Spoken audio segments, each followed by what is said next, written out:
enjoy the video. I'm going to close the little picture of me down and go through the rest of this as a screencast so you can really see how it works. Okay, so here's Paprika 3, which is the latest version as I'm recording this in 2019. So this is the main recipe page when you open the app. But the area I want to show you as tip number 1 is the pantry part of the app.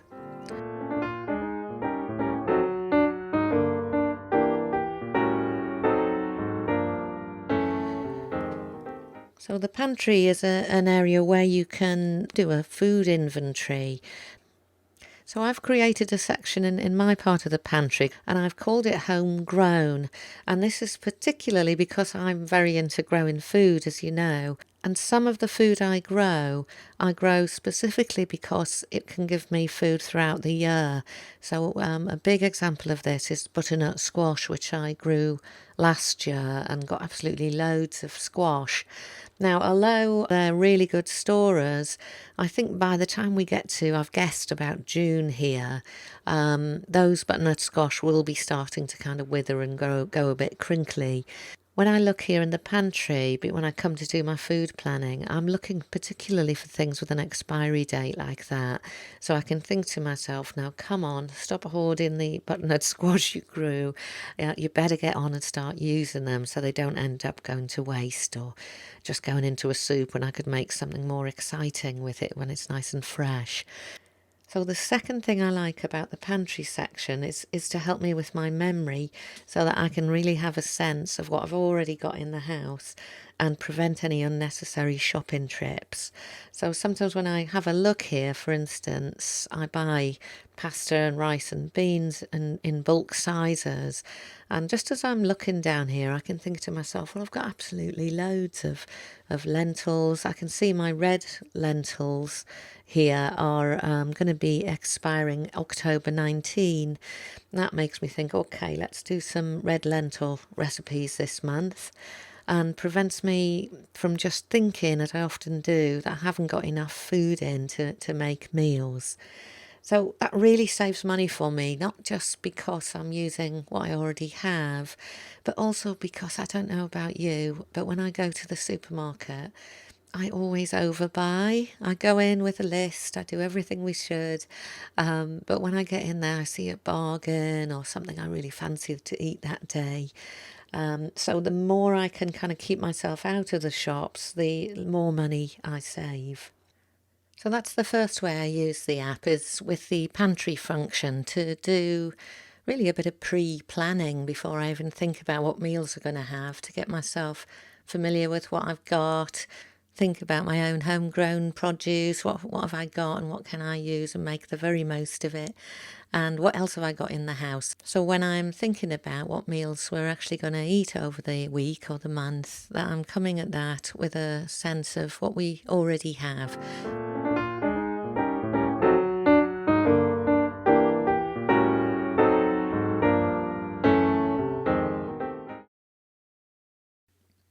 So my second tip for using Paprika for meal planning is to use the part of the app called menus.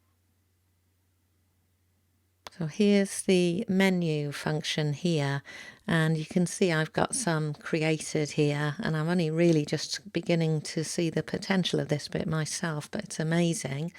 So what I use this part of the app for is to create some week by week meal plans, and here's one here to give you a sense. Now, for the way me and my family live, we don't have that predictable a life, and we also really love food, so we're not happy having everything planned out and no spontaneity. So for us, what we do is I create these week by week meal plans with some of our favourite meals that take into account our lifestyle, and so that every week we've got certain things that we just know are simple and we know we've got the shopping in and that's all sorted. And then when I sit down at the beginning of the month or week by week when things aren't going so well with my pre-planning, I've got a basis to start from without having to kind of write everything in. And for us, you can see here in a typical week, I've put in some of our breakfasts for this week, and I'm always switching these up. I don't put in lunches usually. The main thing for me about meal planning is to get our dinners in, which is our main meal of the day. It's where I love to cook, and it's something that we enjoy together as a family. So I've got one of these for 5 weeks, and they're all slightly different, so that when I'm looking at a month, we're not having too many repeats, because that just doesn't suit us. For some families, that's totally fine. You can plan and have the same sort of meals much more often. But with Paprika, you can vary it up without spending hours and hours on it. So here I am with the week 1 meal plan, and if, as an example, I'll just show you how this works. So what I'll do now is move over to the calendar function. I'm going to add in this meal plan here for a week that's coming up in the future that I haven't planned for yet. And let's say that we're meal planning for the week beginning 20th of May to 26th of May. Now you can just add things in manually, you can drag and drop the meals across here, and I'll do so in a minute. But by creating the skeleton of a meal plan, I'm going to save myself an awful lot of time. So what I do is I just use the plus sign to add a meal, and I choose the add menu function, and then I'll choose the week 1 meal plan, which is planned for 7 days. And now what I need to do is to just choose which day that I want it to start on. And I'm going to have this start on the week beginning the 20th of May. And then I'm going to save it. So it's like magic. I've now got the skeleton plan, and all I need to do from here is I can choose from the recipes I have, and I have an awful lot in here, and I can add the rest into the meal plan. And based on the work that I did on the pantry earlier, for instance, I know that I want to cook with butternut squash and use some of that up. So what I would do is just come to the menu and search for butternut. As you can see, I've got loads of recipes here. Some are mine, some are loads of inspiration from the web. And let's have a look here. So here's an interesting one.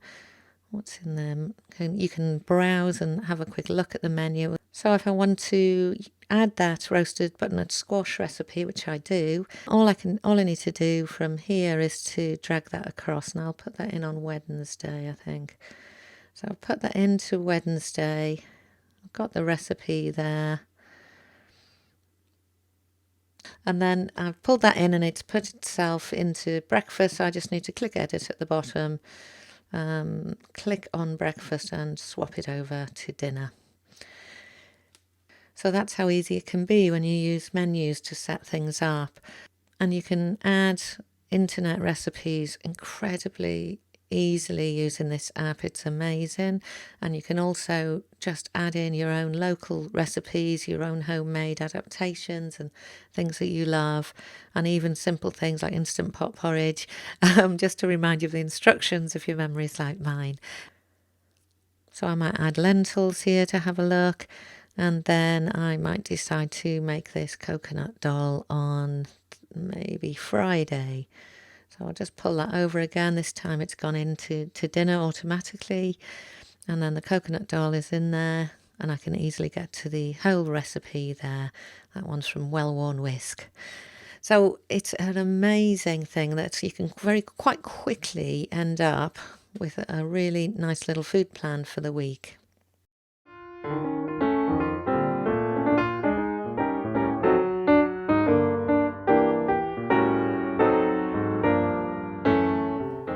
So my third tip for using Paprika app for meal planning is to use the shopping list function. So what we'll do now is that with this weekly food plan set up, I now want to check what I need to buy to actually get this meal plan achieved for the family. So I'm going to start by pressing on these 3 dots at the bottom, and I'm going to tell the app to add everything to the grocery list. So here it comes, and as you can see up here, it's listed all of the items and the ingredients that are needed to make this particular meal plan. Now, many of these items are in my pantry, but they're not yet in the pantry app for Paprika. So you can see now why I need to do a bit more work on it and where it would really save time in this stage. But as it is, it's still really quick, to be honest. What I do is start from the top. All the ingredients here are listed, and I will just take off the ones that I know I've already got but aren't necessarily in the app. So bread we always have. I know we've got oats, I know we've got coconut milk, butter we've got, cheese we haven't got actually, eggs we've got.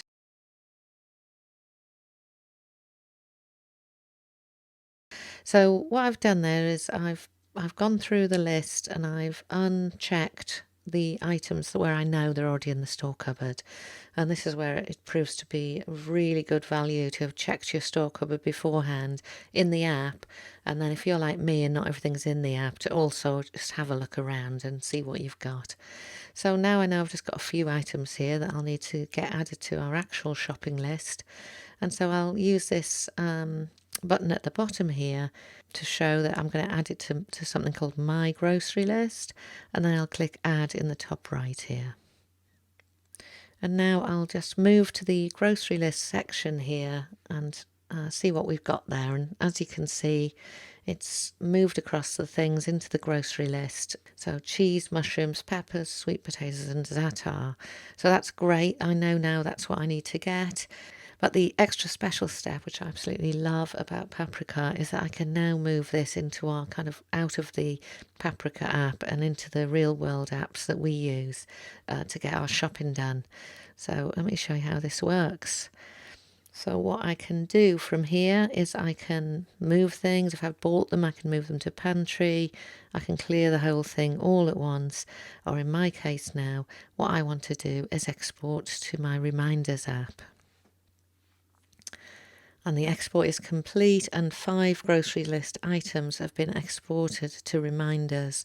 So we share a shopping list using the reminders app on iOS, and that's where we work from in terms of shopping. So the ability to actually move this into another app is fantastic. And I'll just check that they're there. Let's see, reminders. Okay, there they are. So there's our shopping list, shared with my partner, and we've got all the old things on these, the za'atar, the peppers, the mushrooms, the cheese, and apple cider vinegar I think was on there from earlier. So you can see it's fantastic to get this into my normal shopping list now. And then the other thing I'll just show you that we can do is if you don't use Reminders app, you can either use the email function or you can print it out. So it will print out, if you can see that, there it is. You can just print out like that, or it can populate into an email for you. And I can email that off to you. So the shopping list function is the real icing on the cake, because for me that's the whole process done. So I can sit down with my iPad, I can do it in a coffee bar around the kitchen table in front of the telly, and I can do a bit of meal planning and get to the point where I'm really confident about my shopping list. I know what I need to get. So I hope that has been helpful for you.